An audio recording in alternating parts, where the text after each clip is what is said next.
Chapter 3. Life in the 25th Century. We were delayed in starting for quite a while since I had to acquire a few crude ideas about the technique of using these belts. I had been sitting down, for instance, with the belt strapped about me, enjoying an ease similar to that of a comfortable armchair. When I stood up with a natural exertion of muscular effort, I shot 10 feet into the air, with a wild, instinctive thrashing of arms and legs that amused Wilma greatly.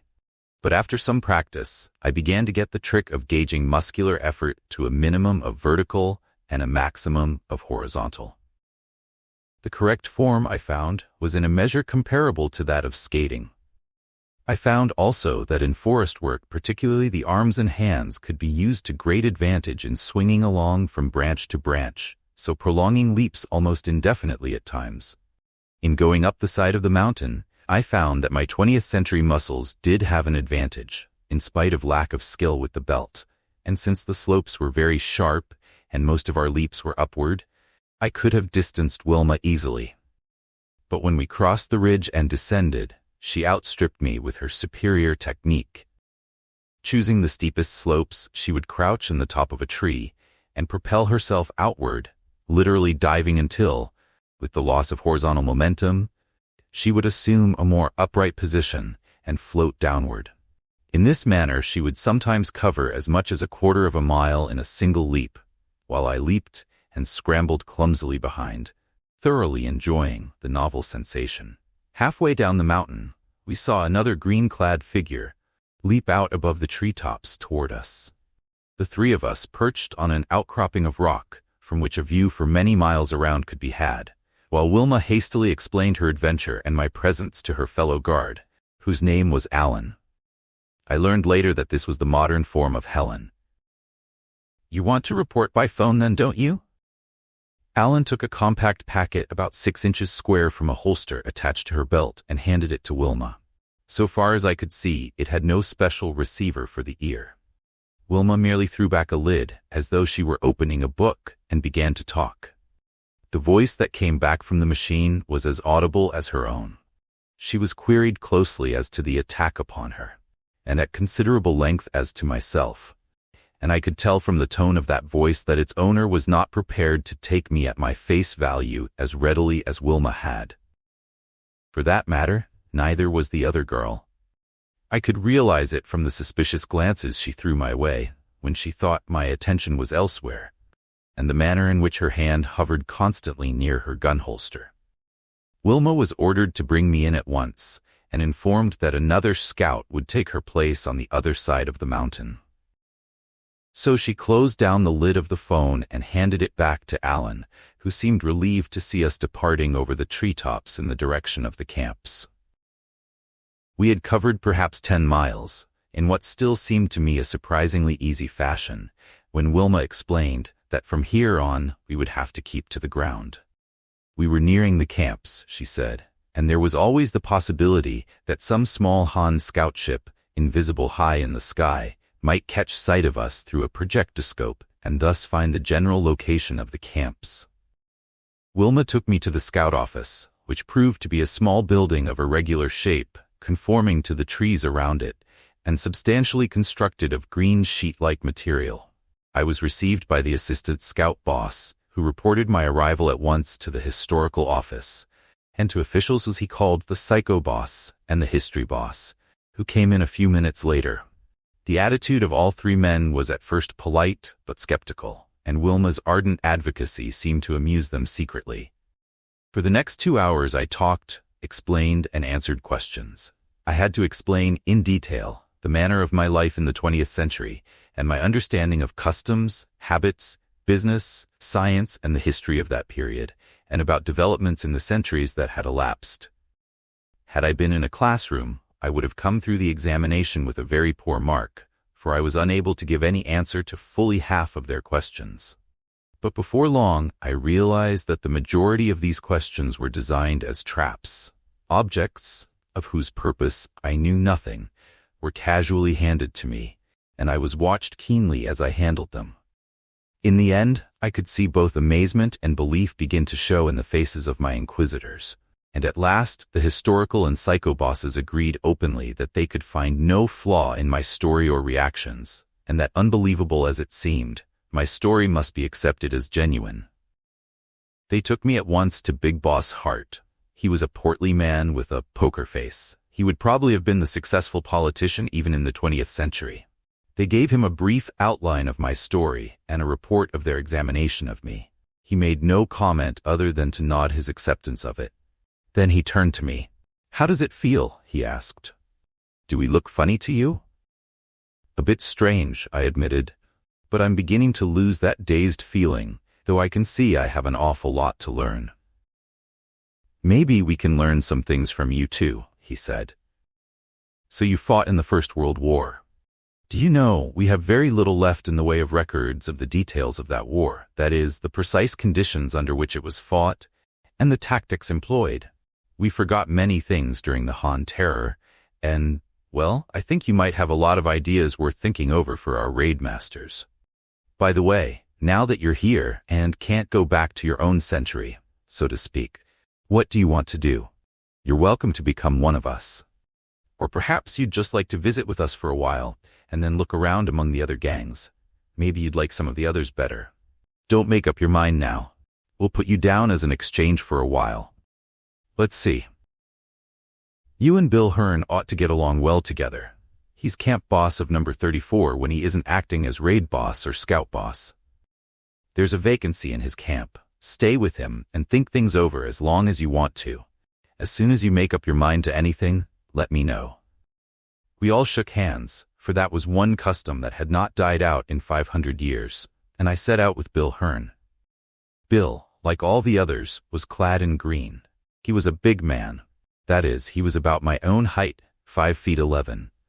This was considerably above the average now, for the race had lost something in stature, it seemed, through the vicissitudes of 5 centuries. Most of the women were a bit below 5 feet, and the men only a trifle above this height. For a period of 2 weeks, Bill was to confine himself to camp duties, so I had a good chance to familiarize myself with the community life. It was not easy. There were so many marvels to absorb.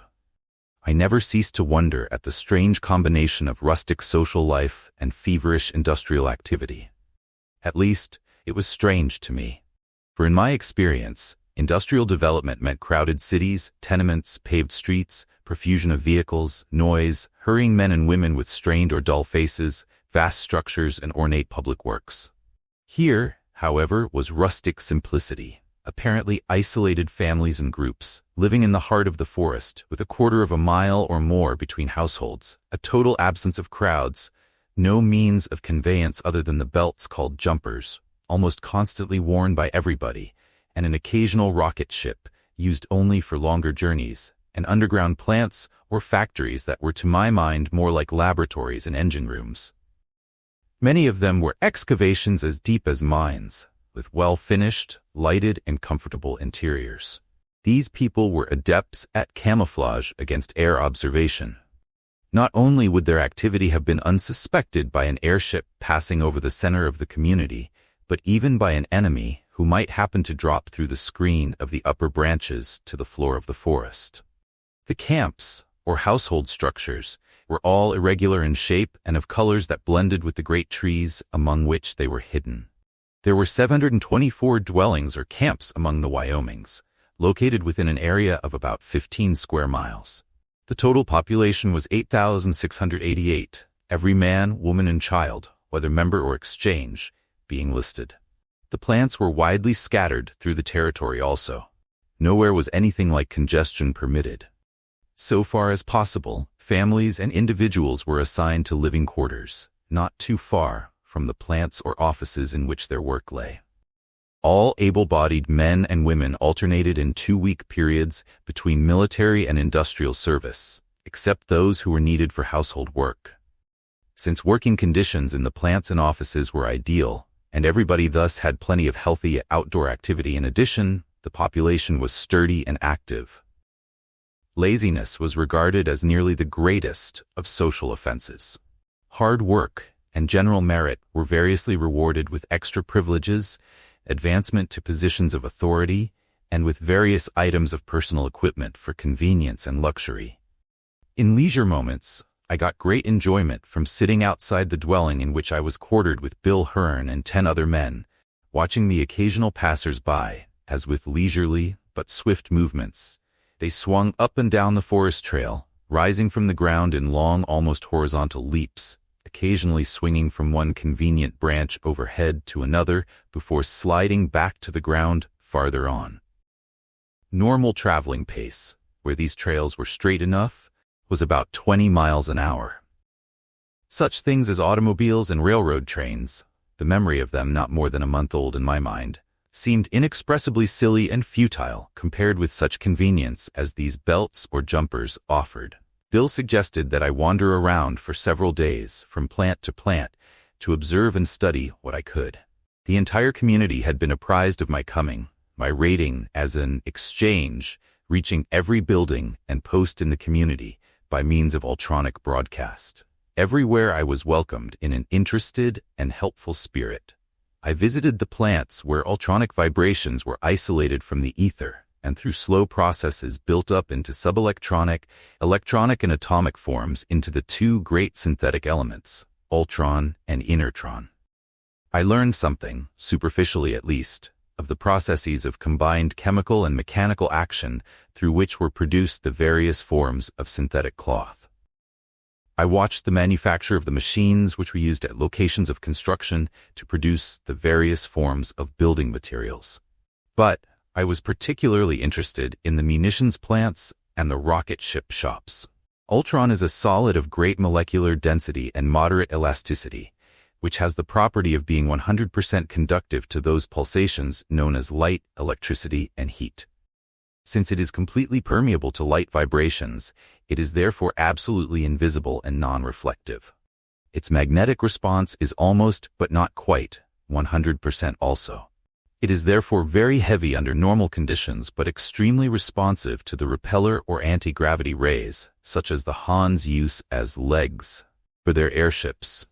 Inertron is the second great triumph of American research and experimentation with ultronic forces. It was developed just a few years before my awakening in the abandoned mine. It is a synthetic element built up through a complicated heterodyning of ultronic pulsations from infrabalanced, subionic forms. It is completely inert to both electric and magnetic forces in all the orders above the ultronic, that is to say, the subelectronic, the electronic, the atomic, and the molecular.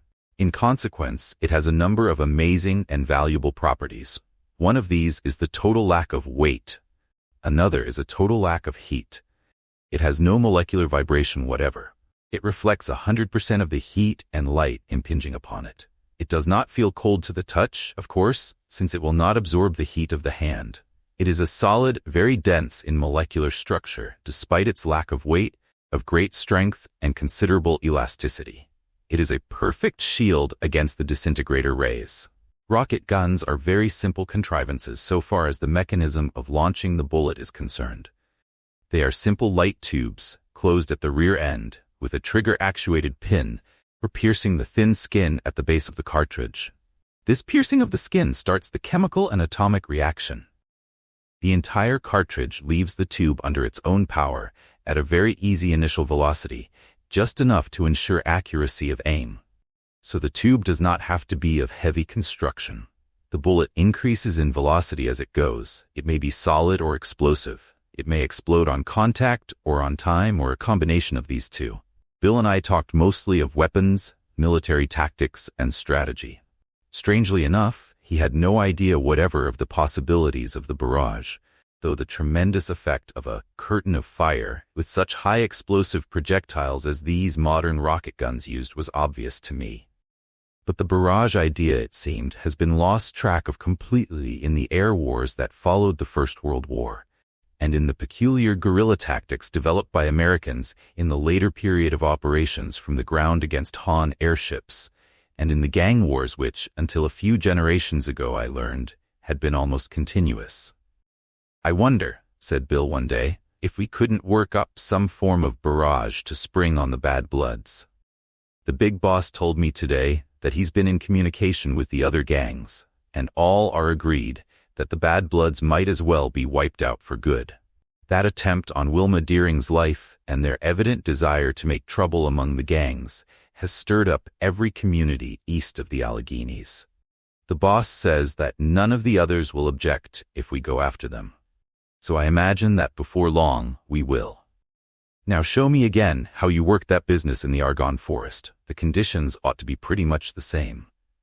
I went over it with him in detail, and gradually we worked out a modified plan that would be better adapted to our more powerful weapons and the use of jumpers. It will be easy, Bill exulted. I'll slide down and talk it over with the boss tomorrow. During the first 2 weeks of my stay with the Wyomings, Wilma Deering and I saw a great deal of each other. I naturally felt a little closer friendship for her, in view of the fact that she was the first human being I saw after waking from my long sleep. Her appreciation of my saving her life, though I could not have done otherwise than I did in that matter. And most of all, my own appreciation of the fact that she had not found it as difficult as the others to believe my story, operated in the same direction. I could easily imagine my story must have sounded incredible. It was natural enough, too, that she should feel an unusual interest in me. In the first place, I was her personal discovery. In the second, she was a girl of studious and reflective turn of mind. She never got tired of my stories and descriptions of the 20th century. The others of the community, however, seemed to find our friendship a bit amusing. It seemed that Wilma had a reputation for being cold toward the opposite sex, and so others, not being able to appreciate some of her fine qualities as I did, misinterpreted her attitude, much to their own delight. Wilma and I, however, ignored this as much as we could.